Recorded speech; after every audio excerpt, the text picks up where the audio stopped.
पता है बाप कितनी मजदूरियां करता है, किस किस तरह हमारे नखरे उठाता है, हमारे नाज उठाता है। मैं एक छोटा सा जुमला देना चाहता हूं, अगर कोई बच्चियों को समझ आ जाए तो अल्लाह करे कि उनको समझ आ ही जाए। बेटा जब आपके जहेज की तैयारी हो रही होती है ना, तो फिर आप लगाते हैं शर्तें, मैंने ये भी लेना, मैंने ये भी लेना, मैंने तेरे बाप की हो गई है सफेद दाढ़ी और सर के बाल भी हो गए हैं, बोलो ना सफेद। उससे पूछ के कैसे हुए हैं सफेद। सारी जिंदगी उसने मजदूरी किया, दिन रात उसने लोगों का काम किया, और तुझे सिर्फ अपना घर भरना ही याद रहा, तुझे अपने बाप पे तरस ना आया। एक ही इस्तेमाल की चीजें 10-10 चीजें तू लेने की शर्त रखती है। कंबल तो एक तेरे लिए, एक शोहर के लिए काफी था, तूने कहा मैंने 10 कंबल लेने हैं। तुझे शर्म ना आई मेरी बहन, मेरी बेटी? तेरे बाप ने पता नहीं 2 के लिए कैसे पैसे इकट्ठे किए थे, तुझे हया ना आई? फलां भी बर्तन का सेट लेके जाना है, फलां सेट भी लेके जाना है, फलां भी लेके जाना है। तुझे अगर थोड़ा सा भी अपने बाप का हया होता, अपने भाइयों का ख्याल होता, ये जिद ना करती। जहां तू 10 लाख का 8 लाख का जहेज अपने बाप से मांग रही है, मैं फकीर कह रहा हूं, तू अपने बाप से मुखलिस नहीं है, तो अपने बाप की वफादार नहीं है।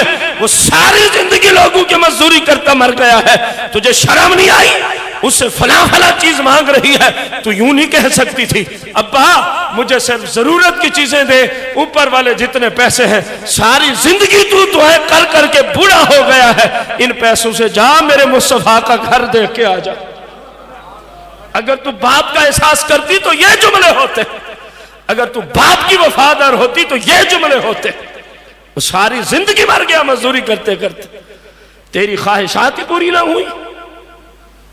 हालांकि सारी जरूरत की चीजें अल्लाह ने शौहर पे फर्ज की है। जिसके साथ हम बच्ची का निकाह करते हैं ना जी, बेड हो गया, 4 पहिया हो गई, बेड के ऊपर गद्दा हो गया, तकिए हो गए, कंबल हो गए, रजाइयां हो गई, बर्तन हो गए, चूल्हे हो गए, पंखे हो गए, फ्रिज हो गए, एसी हो गए।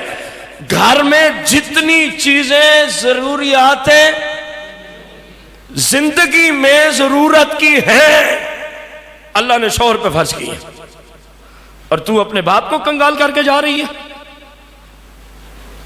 तू वफादार, तुझे सिर्फ अपना ही घर नजर आया। तूने ये ना देखा मेरे बाप ने कहां कहां से कर्ज लिया, मेरे भाइयों ने कहां कहां से कर्ज लिया। जिद करके बैठी है, ये भी लेना है, ये भी लेना है, ये भी लेना है, ये भी लेना। ये कौन सा दीन है इस्लाम है जिस पे तू अमल पैरा? फिर चलो इस मजमून पे बात आ गई, इससे भी एक बड़ा जुल्म है। वो पता है क्या है? जिस तरह भी उल्टे सीधे तरीके से कई तो सूद लेके भी जहेज पूरा करते हैं, इसलिए बोला उल्टे सीधे तरीके से जहेज पूरा हो गया उस बच्ची की ख्वाहिश के मुताबिक, या अगले रिश्वत खोरों की ख्वाहिश के मुताबिक। जब लड़के वाले लड़की वालों से सामान मांगे ना, वो रिश्वत है। या लड़की वाले लड़के वाले से सामान मांगे, फला फला चीज जो निकाल देंगे, रिश्वत है, और रिश्वत कबीरा गुनाह है। जब तैयार हो गया ये उल्टे सीधे तरीके से जहेज, तो फिर पता है क्या किया जाता है? मोहल्ले की औरतों को आवाज दी जाती है, आओ जरा हमारी बेटी का जहेज देखो। होती है ना ये रस्म। अब तुम्हें क्या पता कि ये जो तुम दिखा रहे हो, देखने वालों में किसी गरीब की बेटी भी आएगी। अब तुम्हें क्या पता, ये जो तू सिर्फ कंबल ही दिखाने बैठी, तो तूने 10 कंबल निकाल के दिखला दिए। तुझे नहीं पता कि वहां कोई यतीम बच्ची भी आई हुई है, उसके दिल पे क्या गुजरेगी, उस गरीब की बेटी के दिल पे क्या गुजरेगी। आप समझते हैं शायद कोई सवाब का काम है, कितने दिल तूने तोड़ दिए, ये सवाब है। कितने दिल तूने दुखी किए, ये अजब। कितने गरीब बच्चियां पता नहीं घर जाके किस किस तरह रोई होंगी तेरे जहेज की लानत को देख के।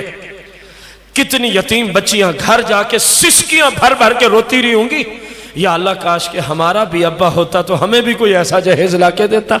या गरीब की बच्ची कितना रोई होगी, काश के हमारे अब्बे के पास भी पैसे होते तो आज ये जो हम देख के हमारे पास भी होता। ये कोई इस्लाम नहीं है। आपने उल्टे सीधे तरीके से जो करना था वो तो कर गुजरे, कम से कम दूसरों को दुखी तो ना करो, कम से कम दूसरों को दुखी तो ना करो। कौन सा दीन है तेरा? ये बाप जो मदीने में नहीं जा सका, सारी जिंदगी रोता रहा है दुआएं करता करता, और 3-4 मरतबा जाने आने के पैसों का जहेज तुझे दे देता है।